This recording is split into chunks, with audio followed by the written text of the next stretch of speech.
नमस्कार। आप देख रहे हैं अपना चैनल न्यूज सच तक और मैं हूं सोनेलाल। न्यूज सच तक आज से नए कलेवर में आपके सामने पेश हो रहा है, जिसमें दो प्रकार की खबरें हुआ करेंगी। एक जो सुबह का बुलेटिन होगा, उसमें हम प्रमुख 5 खबरों को शामिल करेंगे जो समसामयिक होंगी और सबसे बड़ी खबरें हुआ करेंगी।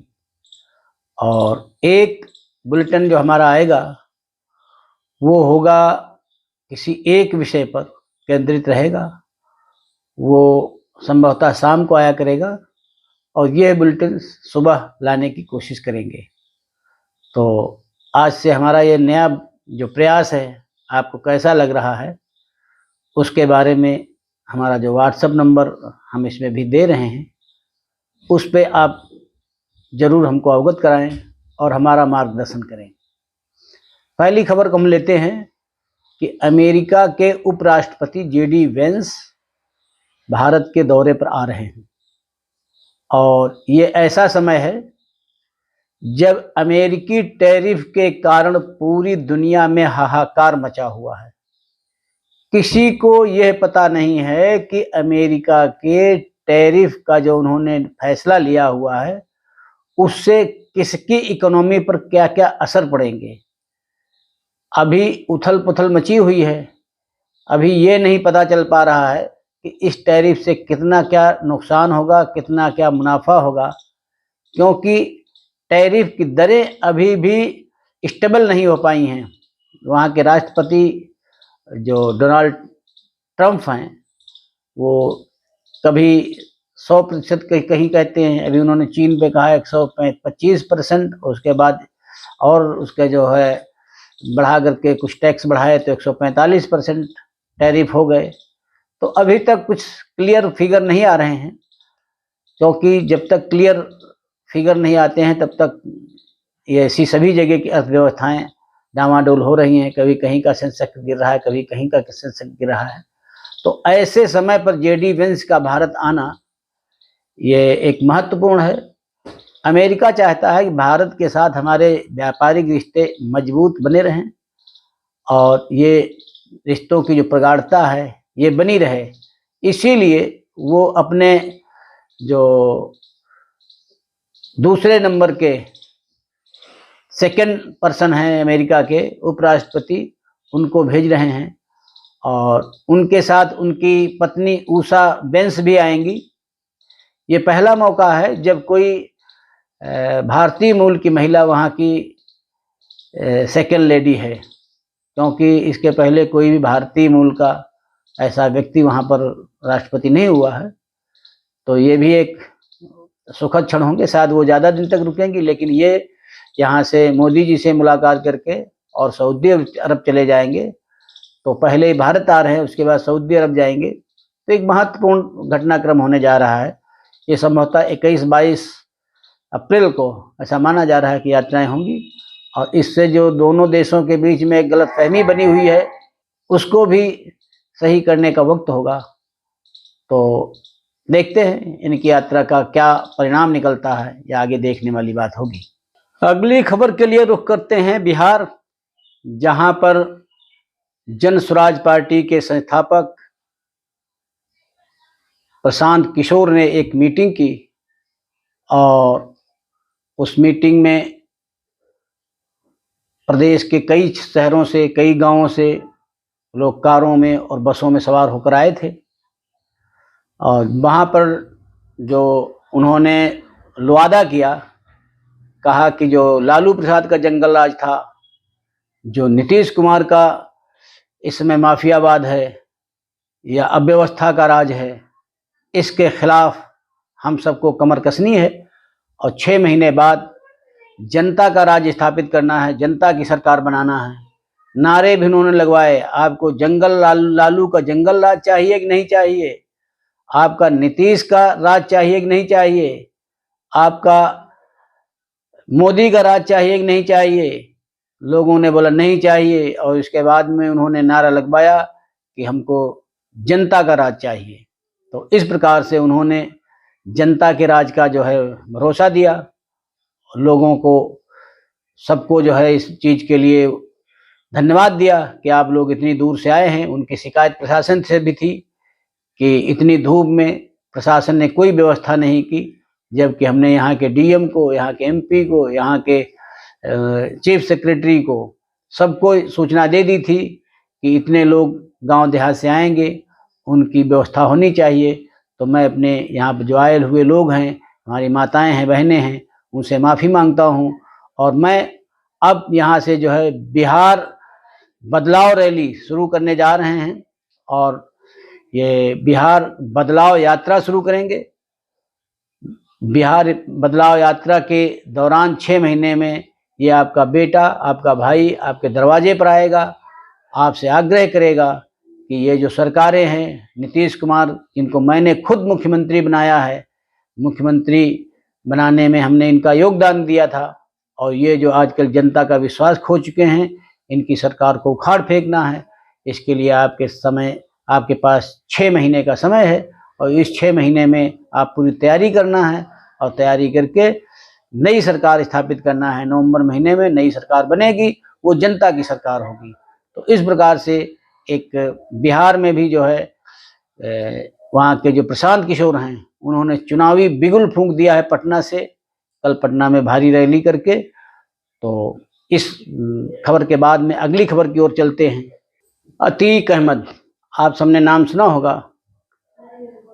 15 अप्रैल को 2 वर्ष हो जाएंगे अतीक का अंत हुए, और अतीक के अंत के बाद में इन 2 वर्षों में ऐसा कोई महीना नहीं बीत रहा है जब अतीक की संपत्तियों पर कहीं न कहीं सरकारी ठप्पा लगता हो और वो कुर्क की जा रही हो।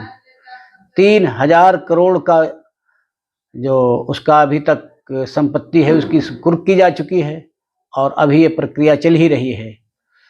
अतीक के पिताजी तांगा चलाते थे, बहुत निर्धन परिवार था, लेकिन 27 साल की उम्र में अतीक जब विधायक बने, और विधायक बनने के बाद ऐसा लगा कि उनके हाथ में अलादीन का चिराग लग गया। और उस समय जहाँ भी खाली ज़मीन मिलती थी, वो अतीक या तो कब्जा कर लेते थे, अगर किसी की ज़मीन है तो या तो उसको धमकी से या कुछ पैसे दे करके उसको अपने नाम करा लेते थे। कोई बीच में पड़ता था तो उसका अंत हो जाता था। ये था अतीक का कारोबार। अतीक देखते ही देखते बहुत बड़ा नेता बन गया। जब कानपुर में एक बार उसको सपा ने टिकट दिया, तो उसके पास में जो है 200 ऐसी महंगी महंगी गाड़ियां आई थी, और मैंने देखा उस मंजर को। जिस गली से निकली थी तो वहाँ पर बिल्कुल एकदम दहशत सी, सभी गाड़ियों में सायरन लगे हुए थे, सभी महंगी गाड़ियां थी। तो इस प्रकार से जहाँ वो चलता था तो लोग कांपते थे। एक ज़माना था कि मुख्यमंत्री भी उससे कांपते थे। डीएम वगैरह की तो औकात ही कुछ नहीं होती थी, जो चाहता था वो डीएम वगैरह से करवाता था। मुख्यमंत्री उसके सामने जो है नतमस्तक हुआ करते थे, ऐसा ज़माना था अतीक का। लेकिन कहते हैं ना कि हर बुरी चीज़ का अंत होता है, तो अंत अतीक का भी हुआ, और अतीक के अंत के साथ ही उसका जो साम्राज्य था वो पूरा ढाया जा रहा है। उसका जो पुश्तैनी घर प्रयागराज में था वो भी गिरा दिया गया। तो इस प्रकार से अतीक एक जो खूंखार प्रवृत्ति का आदमी था, जिसने आतंक मचा रखा था, उसका इस प्रकार से अंत हुआ कि उसकी जो है पीढ़ियां तक अभी जो है नहीं संभल पाएंगी, क्योंकि उनके बच्चे भी सभी इन्वॉल्व हैं इसी क्राइम के मामले में। कुछ तो जेल में हैं और कुछ तो हैं दहशत में हैं कि बीवी का आज तक पता नहीं चला वो जिंदा है भी या नहीं है। तो ये था अतीक का मामला, जो 15 अप्रैल को 2 साल हो जाएंगे उसको मरे हुए। और उसको मारने में भी ऐसे लोगों ने मारा जिनका कोई क्राइम रिकॉर्ड कोई खास नहीं था। साधारण से गरीब से घर के लोग, जिनके यहाँ 2 जून की रोटी भी नहीं मिल पाती थी, ऐसे लोगों ने, और ऐसी स्थिति में मारा जहाँ पर उसके साथ इतने बड़ा फोर्स था, और फोर्स के साथ में चलते हुए उन्होंने मार दिया था उसको। अगली खबर के लिए रुख करते हैं नेपाल का। नेपाल में वहाँ की जनता इस समय लोकतंत्र से त्रस्त आ चुकी है, और कहने लगी है कि जब राजशाही थी तो एक ही आदमी खाता था।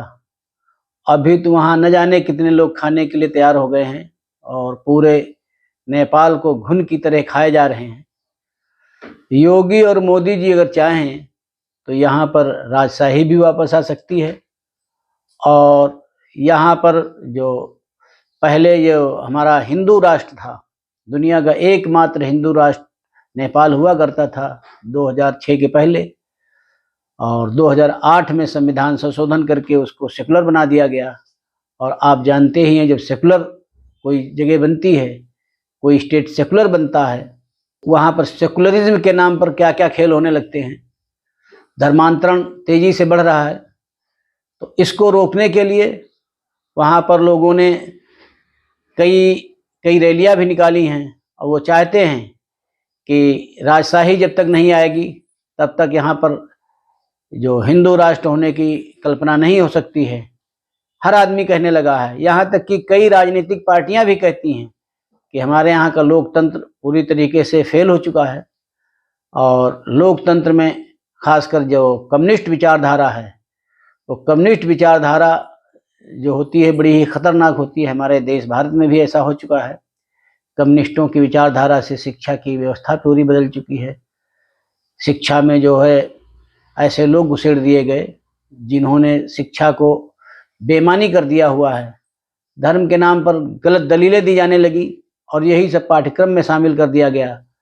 तो वहाँ पर जब ये सब होने लगा है तो वहाँ की जनता भी अब इसके विरोध में आ गई है और वो कहती है कि किसी प्रकार से भी यहाँ से लोकतंत्र की सफाई होनी चाहिए, क्योंकि उस समय विदेशी पैसे से कुछ लोगों ने यहाँ पर जो आंदोलन चलाए, वो आंदोलन चलाने के बाद में हम लोगों को गुमराह करके पहले तो राजशाही खत्म की। राजशाही खत्म करने में पब्लिक कहती है कि हम भी साथ में थे, हमने भी आंदोलन भाग लिया। कई लोग वहाँ पर कहते हैं आंदोलन समय हम लोग उसमें शरीक थे, लेकिन हम इस चीज़ के लिए शरीक नहीं थे कि वहाँ पर उसको हिंदू राष्ट्र का दर्जा उसका ख़त्म कर दिया जाएगा।